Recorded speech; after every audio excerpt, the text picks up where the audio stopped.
The rain drummed against my Tesla's windshield like impatient fingers as I sat in my own driveway at midnight, watching my wife Jennifer step out of a silver BMW that wasn't mine. She wasn't alone. The man beside her was tall, confident, wearing an expensive jacket that probably cost more than my monthly mortgage payment. I recognized him immediately. Brad Hutchinson, her college boyfriend, the one who'd supposedly moved to California years ago. My name is David Carpenter, and I'm an architect. I design buildings that last. I understand foundations, support structures, and what happens when weight shifts in ways the original design never intended. Right now, I was watching the foundation of my 12-year marriage develop its first visible crack. Jennifer laughed at something Brad said, the sound carrying across our quiet suburban street in Millbrook, New Hampshire. She looked up at our bedroom window, my bedroom window, and I knew she could see me sitting there. The porch light from Mrs. Patterson's house next door flickered on, casting long shadows across our driveway. She always said I didn't fight for her, I muttered to myself, gripping the steering wheel. She never said what to do when the fight's already over. I watched Brad lean in and kiss her. Not a friendly peck, a real kiss, the kind that says ownership. The kind that says this has been going on for a while. Jennifer melted into him like she hadn't melted into me in months, maybe years. My phone buzzed. A text from Jennifer. Working late with clients. Don't wait up. I looked at the timestamp. She'd sent it 3 hours ago. I looked back at my driveway, where she was now fumbling for her keys while Brad's hands wandered places they had no business being. The irony wasn't lost on me. Here I was, a man who spent his days designing homes, watching his own home become a lie. I'd been coming back from the office working on blueprints for the new Millbrook Community Center when I spotted them at Romano's, the Italian place downtown. They weren't hiding. Jennifer wore the red dress I'd bought her for our anniversary last year. Brad was feeding her dessert across a candle-lit table, and she was giggling like a teenager. The smart thing would have been to confront them right there. The David Carpenter from 6 months ago might have done that.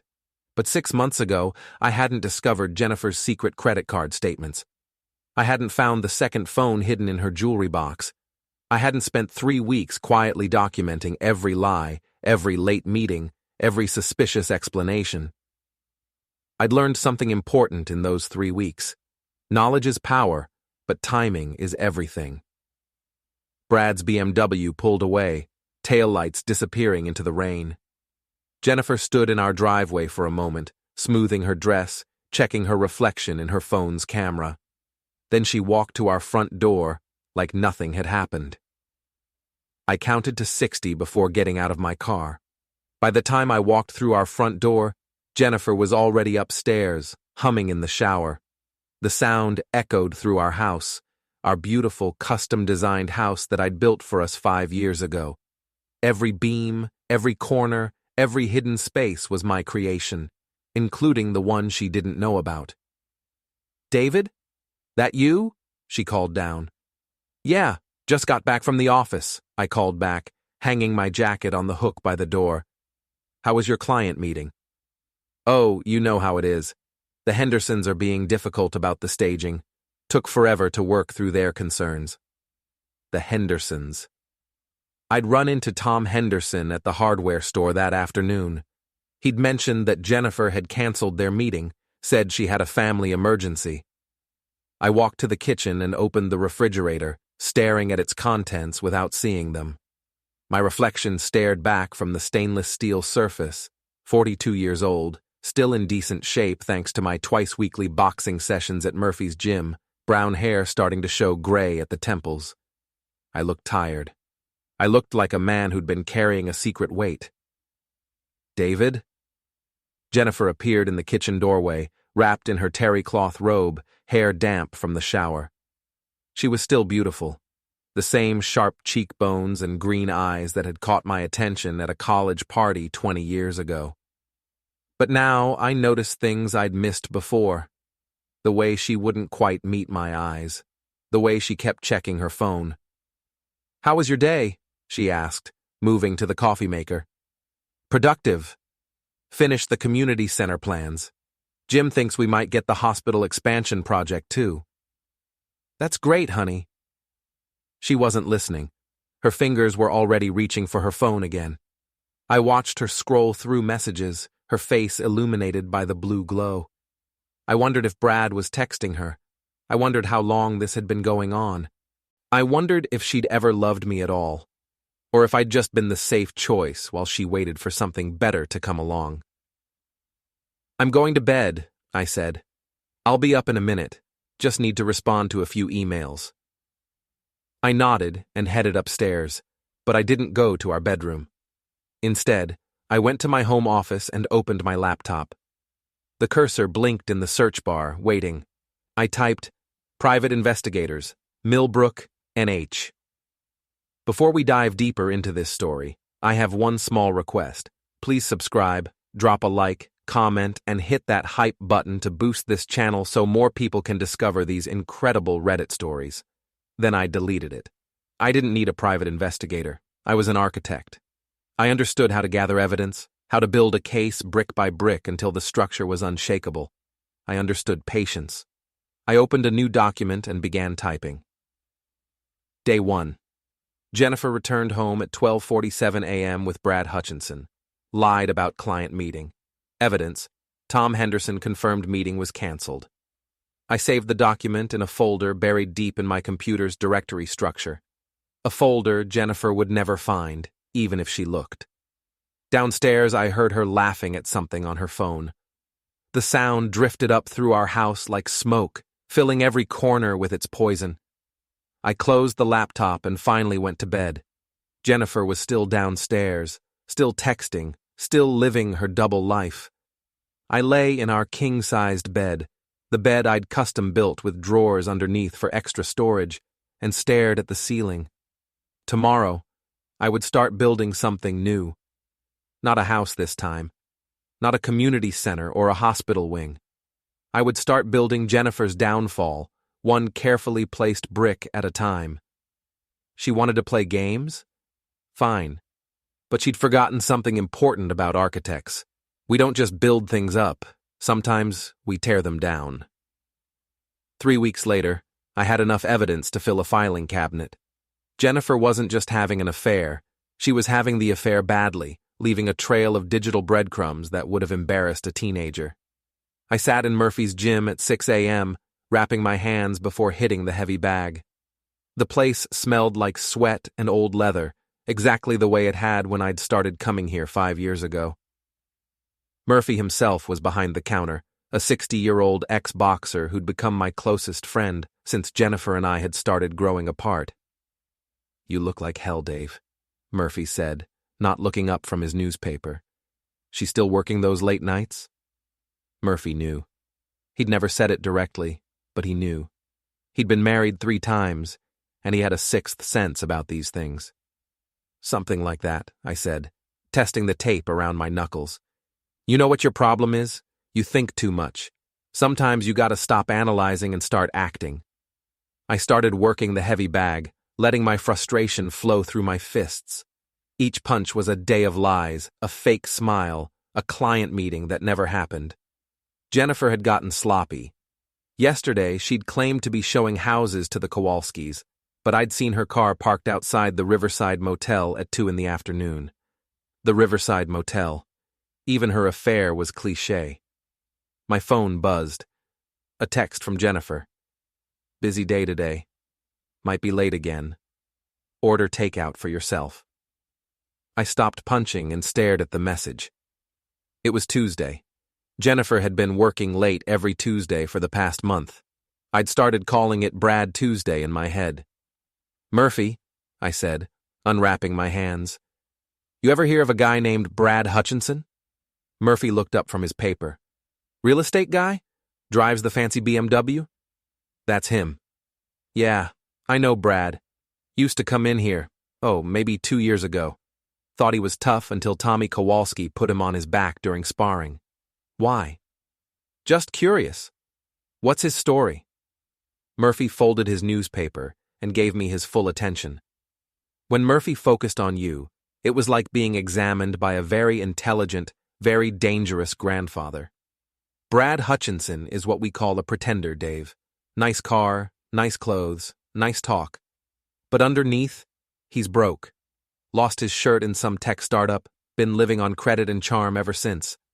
Last I heard, he was selling cars at Peterson Motors, trying to get back on his feet. Selling cars. Jennifer had told me Brad was a successful entrepreneur in California. Another lie to add to the collection. Dave, Murphy said carefully, whatever you're thinking of doing, make sure you're doing it for the right reasons. What makes you think I'm thinking of doing anything? Because I've seen that look before. That's the look of a man who's done taking hits and ready to start throwing them back. I finished unwrapping my hands and grabbed my gym bag. I'm an architect, Murphy. I don't throw punches. I build things. Yeah? Well, sometimes you gotta tear down the old foundation before you can build something new. I drove to work thinking about foundations, about weight distribution and structural integrity, about what happens when you remove a load-bearing wall without proper support. Carpenter and Associates occupied the third floor of a converted mill building in downtown Millbrook. I'd been working there for 8 years, starting as a junior architect and working my way up to partner. Jim Carpenter, no relation, despite the name, had taken a chance on me when I was fresh out of graduate school and drowning in student loans. "Morning, Dave," said Lisa, our receptionist. "Jim wants to see you when you get a chance." Jim's office overlooked Main Street, with a view of the Merrimack River beyond. He was on the phone when I knocked, but waved me in. "Yeah, I understand the budget constraints," he was saying, "but you can't build a 20-story building with a 10-story foundation. It doesn't work that way." He hung up and shook his head. "Clients. They want champagne architecture on a beer budget." "The hospital project?" I asked. "The hospital project. They want us to cut 15% from the structural budget. I told them they can cut 15% from the building height instead." Jim leaned back in his chair. "Speaking of structural problems, you look like you haven't slept in a week." "I'm fine." "Dave, I've known you for 8 years. You're not fine. You're distracted, you're angry, and yesterday you spent 20 minutes staring at the same blueprint without making a single mark. What's going on?" I considered telling him. Jim was a good man, a straight shooter who'd become something like a father figure to me, but this wasn't his problem to solve. "Personal stuff," I said. "I'll handle it." "Personal stuff involving Jennifer?" I must have flinched because Jim nodded knowingly. "Marriage is like architecture, Dave. Sometimes you can repair the foundation, and sometimes you have to start over with a clean lot. The trick is knowing which situation you're in." Before I could respond, Lisa's voice came over the intercom. "Jim, there's a Brad Hutchinson here to see David. Says it's personal." Jim and I looked at each other.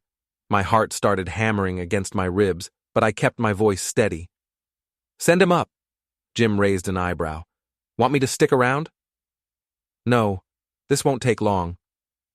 Brad Hutchinson walked into my office like he owned the place. He was taller than I'd realized, maybe 6'2", with the kind of artificially perfect smile that came from expensive dental work. His suit was tailored, his shoes were Italian, and his watch was a Rolex. Everything about him screamed success, but now that I knew the truth, I could see the cracks. The suit was a year out of style, the shoes had been resoled, the Rolex was probably fake. "David Carpenter," he said, extending his hand. "I'm Brad Hutchinson. I think we have some things to discuss." I didn't shake his hand. "Do we?" Brad's smile faltered slightly, but he recovered quickly. "Mind if I sit?" "Actually, I do. Say whatever you came to say and get out." "Fair enough." Brad adjusted his tie, a nervous gesture that didn't match his confident words. "Look, David, I know this is awkward, but Jennifer and I have been talking, and we think it's time to put everything on the table." "Everything?" "Our relationship, our plans, our future." The word "our" hit me like a physical blow, but I kept my expression neutral. "Your future." "Jennifer's unhappy, David. She has been for a long time. She deserves better than a marriage that's just going through the motions. And you think you're better? Brad's smile turned condescending. I think I'm what she wants, what she's always wanted. You were just convenient. There it was. The truth, delivered with surgical precision. I'd been the safe choice, the reliable option, the man who could provide stability while Jennifer figured out what she really wanted. So what exactly are you proposing? I asked. A clean break. No drama, no lawyers, no messy public scenes. Jennifer keeps the house, you keep your business. Everyone walks away with their dignity intact. I almost laughed. He thought he was negotiating from a position of strength. He thought I was just another pushover husband who would roll over and accept defeat. And if I say no? Brad's mask slipped for just a moment, revealing something ugly underneath. Then things get complicated. Jennifer has friends, David, important friends, people who could make your professional life very difficult. Is that a threat? It's a reality check. You're a small-town architect. Jennifer moves in circles you can't even see. Push back, and you'll find out just how small your world can become. I stood up slowly, using my full height to look down at him.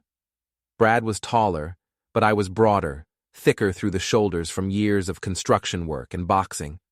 For the first time since he'd walked into my office, he looked uncertain. Brad, I said quietly, I want you to listen very carefully. This is my office, in my building, in my town. I've lived here for 15 years. I've designed half the commercial buildings on Main Street.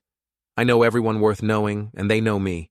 You're a car salesman from out of town who's sleeping with another man's wife. Brad's face flushed red. You don't know what you're talking about. Peterson Motors, right? How's that working out for you? I hear the commission structure is pretty rough when you're starting over at 35. His composure cracked completely. You smug piece of... Get out, I said. Now, before I call security. Brad straightened his tie again, trying to recover his dignity.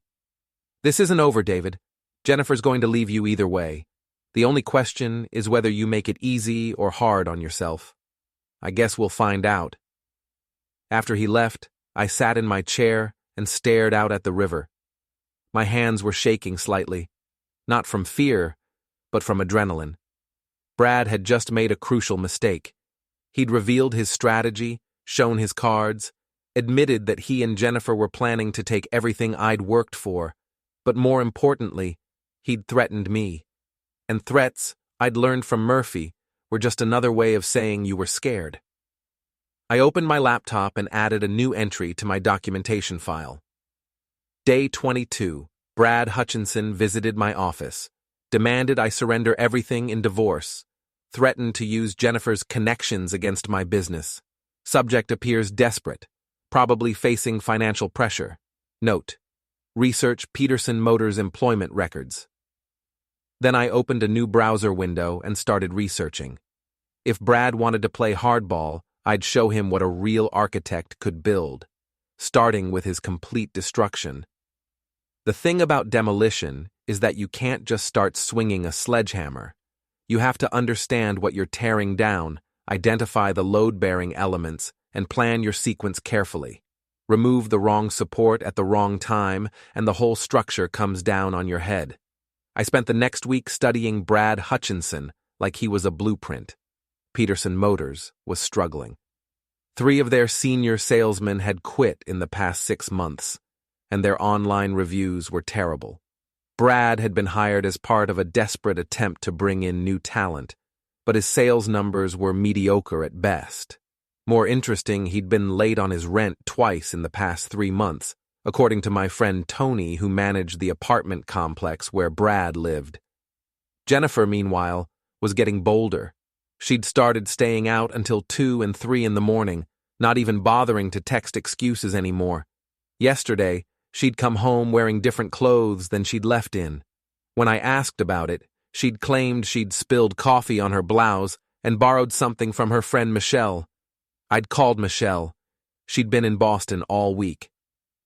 You're playing a dangerous game, Murphy told me as we closed up the gym Thursday night. Whatever you're planning, make sure you can live with the consequences. What makes you think I'm planning anything? Murphy gave me a look. Dave, I've been watching you for 3 weeks. You're like a man building a bomb in his basement. All that quiet focus, all that careful research. Just remember, sometimes the bomb goes off in your hands. I helped him stack the last of the mats. What would you do, Murphy, if it was your wife? Which time? Murphy laughed, but there was no humor in it. First time I tried to fight for her, made a fool of myself, lost half my friends, and she left anyway. Second time I just let her go. Third time, he paused. Third time, I made sure she understood the cost of her choices. What happened? She chose better the next time around. I drove home thinking about choices and consequences. Jennifer's car wasn't in the driveway, which meant she was with Brad again. I parked in the garage and walked through our empty house, seeing it with new eyes. This house was my masterpiece. I'd designed every detail, supervised every aspect of construction. Hidden storage spaces, secret passages, a basement workshop that Jennifer had never bothered to explore. I'd built it as a fortress, a sanctuary, a place where we could build our life together. Instead, it had become a museum of my own naivety. I went down to my workshop and opened the safe I'd installed behind a false wall. Inside were copies of all our financial documents, the evidence I'd gathered about Jennifer's affair, and something else, the original blueprints for our house, including the modifications I'd never told Jennifer about. My phone buzzed. A text from Jennifer. Staying at Michelle's tonight. Girls' night. I called Michelle again. She was still in Boston. That was it. The final lie. The last insult to my intelligence. I closed the safe and went back upstairs, but instead of going to bed, I got dressed and drove to the Riverside Motel. Brad's BMW was parked outside room 237. The curtains were drawn, but I could see the glow of the television through the gap.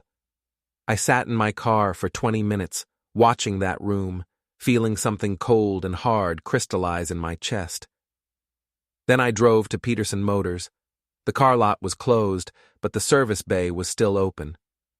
I'd done some architectural work for Peterson a few years back, which meant I knew the layout, the security system, and most importantly, the service manager. Dave Carpenter! Big Tony Kowalski emerged from under the hood of a Buick, wiping his hands on a greasy rag. What brings you by? Hey, Tony, I'm looking into buying a new car, and someone recommended one of your salesmen. Brad Hutchinson? Tony's expression soured. Brad? Yeah, he works here. Can't say I'd recommend him, though. Problems? Tony looked around to make sure we were alone, then leaned against the workbench. Guy's a snake, Dave. Smooth talker, but he's been cutting corners, making promises he can't keep. Had 3 customers come back last month demanding refunds because Brad told them things about warranties that weren't true. Sounds like he's not working out. Between you and me, Peterson's looking for a reason to let him go. Guy's been nothing but trouble since he started. Comes in late, leaves early, spends half his time on personal calls. Tony paused. Why? You thinking of buying from him? Just curious. I heard he was successful out in California. Tony laughed. California? Guy's never been west of Albany. He was selling insurance in Manchester before he came here, and before that he was working at a furniture store in Nashua. Peterson only hired him because he was desperate for bodies on the lot. Another lie. Brad had never been to California, never been a successful entrepreneur, never been anything but a small-time con man bouncing from job to job. And Jennifer had fallen for it completely. Or maybe she just didn't care. Maybe the truth didn't matter, as long as Brad told her what she wanted to hear. I thanked Tony and drove home. Jennifer's car was still gone. I went to my workshop and started planning. The next morning, I called in sick to work and drove to Manchester. I'd done some research and found the insurance company where Brad had worked before Peterson Motors. A few phone calls and a lunch meeting with their HR director, who remembered me from a project I'd done for their office building, gave me everything I needed. Brad Hutchinson had been fired for falsifying client documents. He'd also been accused of having an inappropriate relationship with a married client, though nothing had been proven. He'd left Manchester owing money to half a dozen creditors and facing a potential lawsuit from the husband of the woman he'd been seeing. It was a pattern. Brad was a predator who targeted unhappy wives, used them for money and status, then moved on when things got complicated. Jennifer wasn't his first victim, and she wouldn't be his last, unless I stopped him. I spent the afternoon at the courthouse, pulling public records. Brad had been sued twice in the past 5 years, once for breach of contract and once for fraud. He'd settled both cases out of court, probably because he couldn't afford to fight them. By evening, I had a complete picture of Brad Hutchinson, a small-time grifter with expensive tastes and no conscience, currently working his way through my wife's emotions and probably her bank account. Jennifer came home at midnight, humming again. She found me in the kitchen, reading architectural journals at the table. "You're up late," she said, not quite meeting my eyes. "Couldn't sleep. How was girls' night?" "Oh, you know. Michelle's going through a rough patch with her divorce. We just talked and drank wine." "That's nice of you to be there for her." Jennifer poured herself a glass of water, her back to me. "David, we need to talk." "About what?" She turned around, and for a moment I saw something that might have been guilt in her eyes. "About us, about our marriage, about what we both want." "What do you want, Jennifer?" "I want—" She paused, searching for words. "I want to be happy. I want to feel alive again. I want to matter to someone. You matter to me." "Do I? When was the last time you really looked at me, David? When was the last time we talked about anything but work or bills or house maintenance?" She wasn't wrong. We'd been drifting apart for years, going through the motions of marriage without the substance. But that didn't justify what she was doing. "So talk to me now," I said. "Tell me what you need." Jennifer sat down across from me, and for a moment she looked like the woman I'd married, vulnerable, uncertain, searching. "I need space," she said finally. "I need time to figure out what I want." "How much time?" "I don't know. Maybe we should consider a separation, just temporarily, while we both figure things out." There it was, the opening move in Brad's strategy. Get me out of the house, establish Jennifer's independence, then gradually transition from separation to divorce. It was probably the same playbook he'd used in Manchester. "Where would I go?" I asked. "I thought maybe you could stay with Murphy for a while. Or get an apartment. This is my house too, David. I have a right to some space." Her house too. Interesting choice of words, considering I'd designed it, built it, and paid for it. Jennifer had contributed exactly nothing to the down payment and had been making only token contributions to the mortgage. "I'll think about it," I said. Relief flooded her face. "Really? You will?" "I said I'll think about it." Jennifer reached across the table and touched my hand. "Thank you, David. I know this is hard, but maybe some time apart will help us both gain perspective." I looked down at her hand on mine. Her wedding ring caught the light from the kitchen fixture, the same fixture I'd installed when we'd moved in.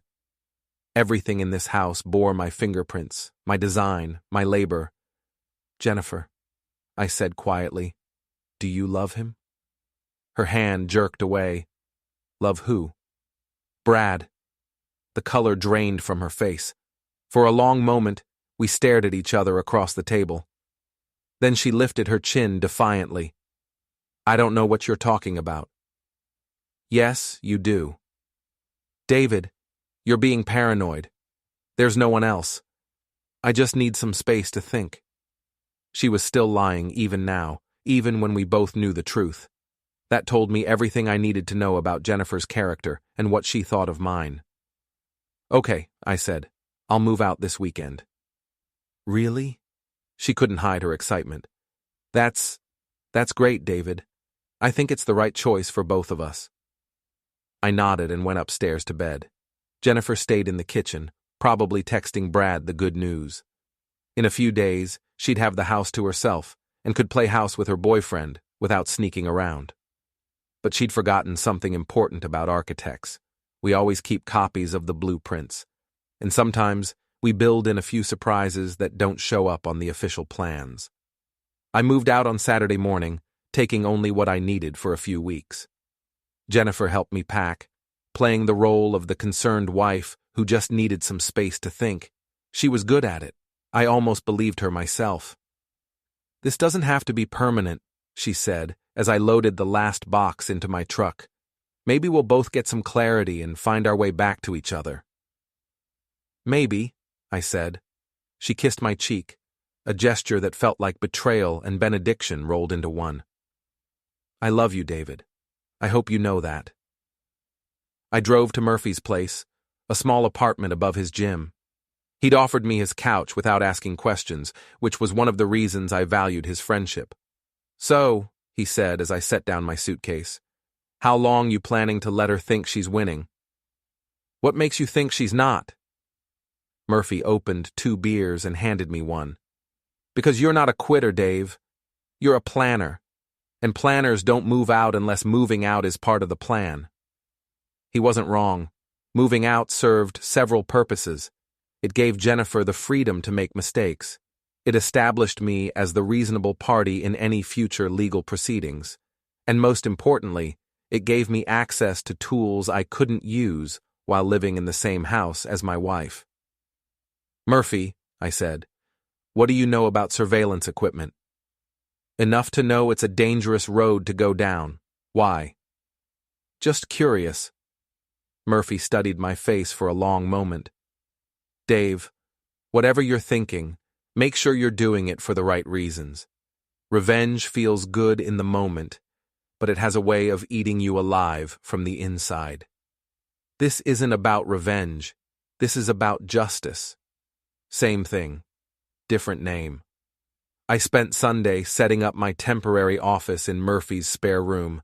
I'd brought my laptop, my files, and a few other essentials. I also made some phone calls to people who owed me favors. Tommy Kowalski, Tony's younger brother, worked in IT security. He owed me for architectural work I'd done on his house, work I'd done for free because his wife was battling cancer at the time. "Dave, good to hear from you. How's Jennifer?" "She's fine. Listen, Tommy, I need some advice on home security systems. I'm thinking about upgrading." "Sure, what do you want to know?" "I'm particularly interested in systems that can be monitored remotely, maybe with video capability." There was a pause. "Dave, you're not talking about spying on Jennifer, are you?" "I'm talking about protecting my property while I'm not there." Another pause. "Okay. Hypothetically speaking, there are systems that can be installed discreetly and monitored from anywhere with an internet connection. Hypothetically. Hypothetically, how would someone install such a system? Hypothetically, they'd need access to the property and about 2 hours of uninterrupted time. The cameras are wireless and about the size of a button. They can be hidden anywhere: smoke detectors, picture frames, electrical outlets. Hypothetically. Hypothetically. I thanked Tommy and made another call. Jennifer had mentioned that she was showing houses all day Monday, which meant she'd be out of our house from 9 to 5. That gave me plenty of time to make some improvements to my home security system. Monday morning, I drove to our house and let myself in. It felt strange being there as a visitor in my own home, but it also felt liberating. I wasn't sneaking around anymore, wasn't pretending not to notice the obvious signs of Jennifer's betrayal. I started in the bedroom. The first camera went inside the smoke detector with a clear view of the bed. The second went in the living room, hidden in the bookshelf. The third went in the kitchen, tucked behind the coffee maker. Each camera was connected to a wireless network that only I could access. The feeds would be stored on a secure server, and I could monitor them from anywhere using my phone or laptop. I was finishing up when I heard a car in the driveway. I looked out the window and saw Brad's BMW pulling up. My heart hammered against my ribs, but I forced myself to stay calm. I had every right to be in my own house. I heard Jennifer's laughter before I saw her. She and Brad came through the front door like teenagers cutting school, hands all over each other, completely absorbed in their own little world. "David?" Jennifer called out, suddenly remembering that she was supposed to be showing houses. "In here," I called from the kitchen. They appeared in the doorway, Jennifer looking guilty and Brad looking annoyed. Jennifer had her hair mussed and her lipstick smeared. Brad's shirt was untucked. "What are you doing here?" Jennifer asked. "I forgot some things. I hope that's okay." "Of course it's okay. This is still your house, too." She was overcompensating, speaking too loudly and too quickly. Brad was just helping me move some furniture. I looked at Brad. "Furniture?" "The couch," Brad said smoothly. Jennifer wanted to rearrange the living room. I nodded as if this made perfect sense. "Well, don't let me interrupt. I'll just grab what I need and get out of your way." I made a show of collecting some clothes and books, all while the cameras I'd just installed recorded every awkward moment. Jennifer and Brad stood in the kitchen trying to look casual, but the tension was thick enough to cut with a knife. "David," Jennifer said as I headed for the door, "maybe next time you could call first, just so I know you're coming." "Of course, I wouldn't want to surprise you." I drove back to Murphy's and immediately checked the camera feeds on my laptop. Perfect quality, perfect angles, perfect evidence of Jennifer's affair. But more importantly, I now had real-time access to my own house. That evening, I watched Jennifer and Brad on my laptop screen. They were in my living room, drinking my wine, eating takeout from my kitchen table. Brad had his feet up on my coffee table, the one I'd built by hand from reclaimed barnwood. "This is perfect," Brad was saying. "How long do you think before he asks for a divorce?" "I don't know," Jennifer replied. "David's not confrontational. He might drag this out for months." "We don't have months, Jen. Peterson's been asking questions about my sales numbers. I need to make some changes soon." "What kind of changes?" "I might need to relocate. Start fresh somewhere else." Jennifer set down her wine glass. "What about us?" "What about us? You'll come with me, obviously. We'll sell this place, split the proceeds, and start over somewhere warm. Florida, maybe. Or Arizona." "But David built this house. It means everything to him." Brad laughed. "David's a small-town architect who peaked at 35. You're better than this place, Jen. You're better than him." I watched Jennifer's face on the screen. She was wavering, caught between guilt and temptation. Brad sensed her hesitation and moved closer. "Look," he said, "I know this is hard, but sometimes you have to choose between being comfortable and being happy, between settling and having everything you deserve. What if he fights the divorce? He won't. David's too proud to fight for someone who doesn't want him. Besides, what's he going to do? He's got no proof of anything." I almost laughed out loud. No proof. If only he knew he was being recorded in high definition. "And if he does cause problems," Brad continued, "we'll handle it. I know people, Jen, people who can make his life very difficult if he doesn't cooperate." There it was again, the threat. Brad seemed to think intimidation was his ace in the hole, his secret weapon against the naive small-town architect. He had no idea what he was dealing with. I closed the laptop and went to bed, but I didn't sleep much. I kept thinking about what I'd heard, about Jennifer's willingness to sell our house and disappear with a man she'd known for less than 2 months. The next morning, I called my lawyer. Patricia Walsh had handled the legal work when I'd bought into Carpenter and Associates.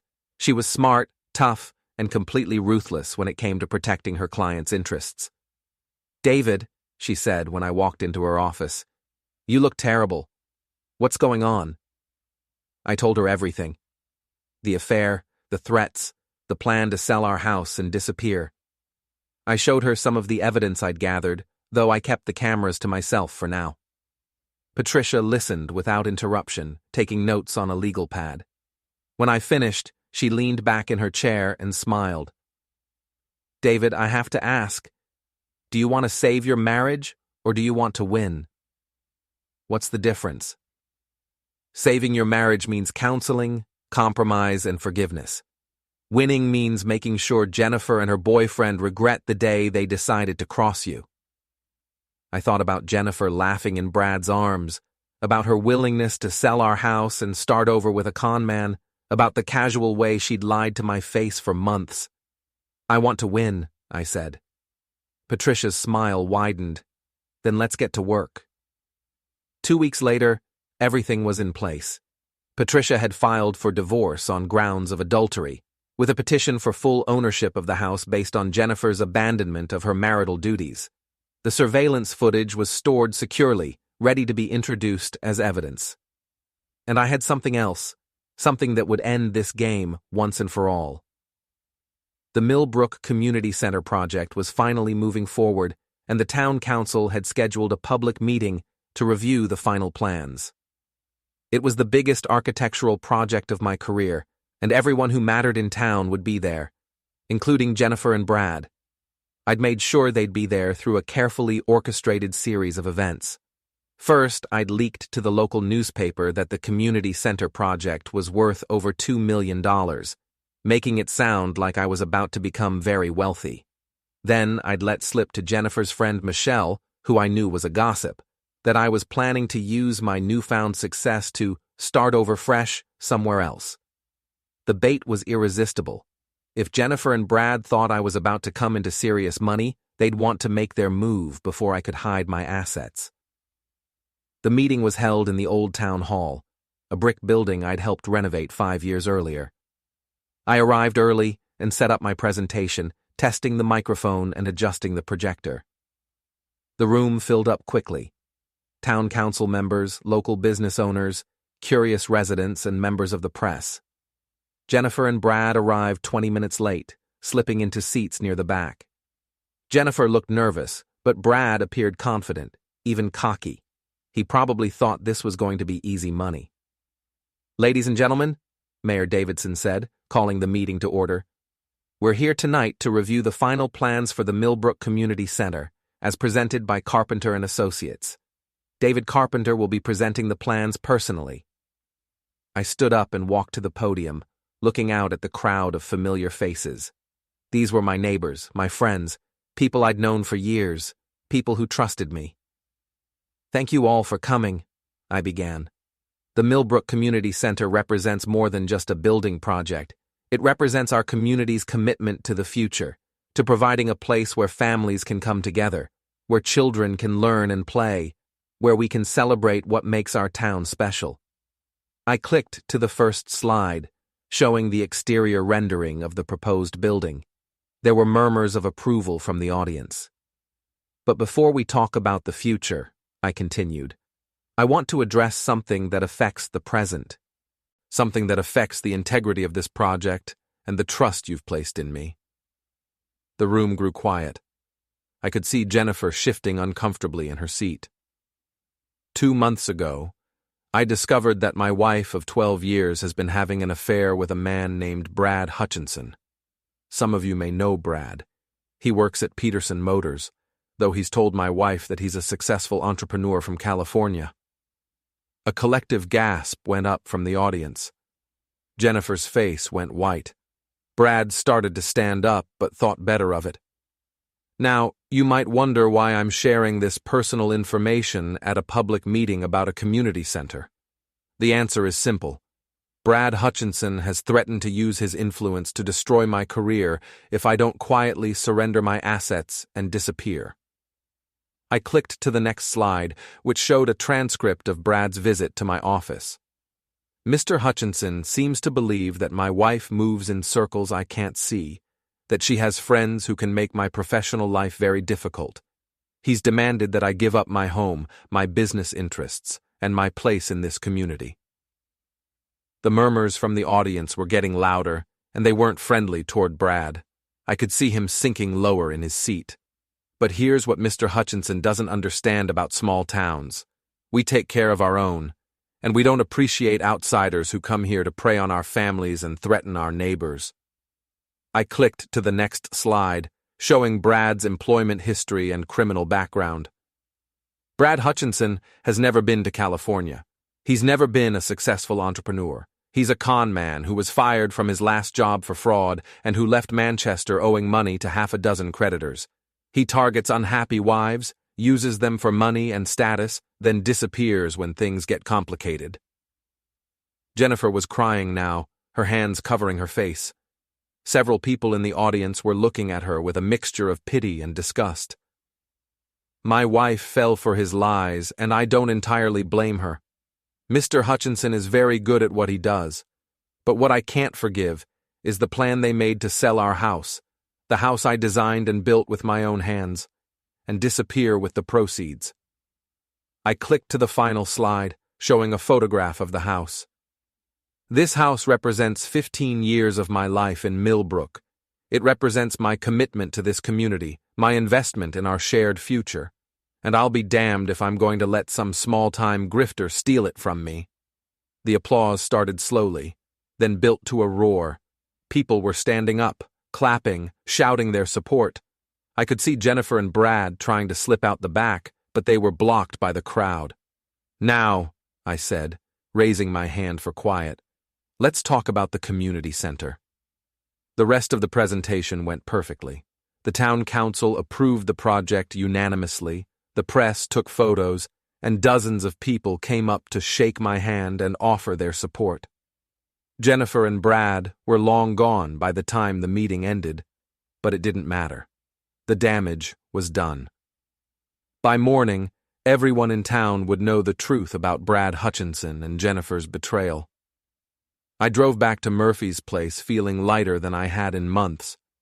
The weight I'd been carrying was finally gone, replaced by something that felt like justice. Murphy was waiting for me with a beer and a grin. "So," he said, "how'd it go?" Like a controlled demolition. Quick, clean, and completely effective. And Jennifer? Jennifer made her choice. Now she gets to live with the consequences. My phone buzzed. A text from Jennifer. "How could you do this to me? I trusted you." I deleted the message without responding. Trust was earned, and Jennifer had forfeited hers the moment she brought another man into our bed.